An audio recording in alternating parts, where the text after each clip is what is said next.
আসসালামু আলাইকুম। আপনাদেরকে এর আগে একটি নতুন পলিশেড হাউসের আপডেট দিয়েছিলাম। তো সেটা মানে আনকমপ্লিট কাজ ছিল।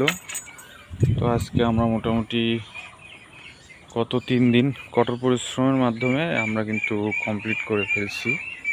তো মাঝখানে বৃষ্টি হওয়ার কারণে আমাদের একটু সময় লেগেছে। তো গত 2 দিন কিন্তু প্রচুর পরিমাণের লোক লাগানো হয়েছিল এবং আমরা নিজেরাও এটাতে থেকে কাজগুলো কমপ্লিট করলাম। তো এই হচ্ছে আমাদের নতুন, একদম নতুন পলি হাউস। এখানে চারার ক্যাপাসিটি 2 লক্ষ প্লাস চারা এখানে উৎপাদন হবে।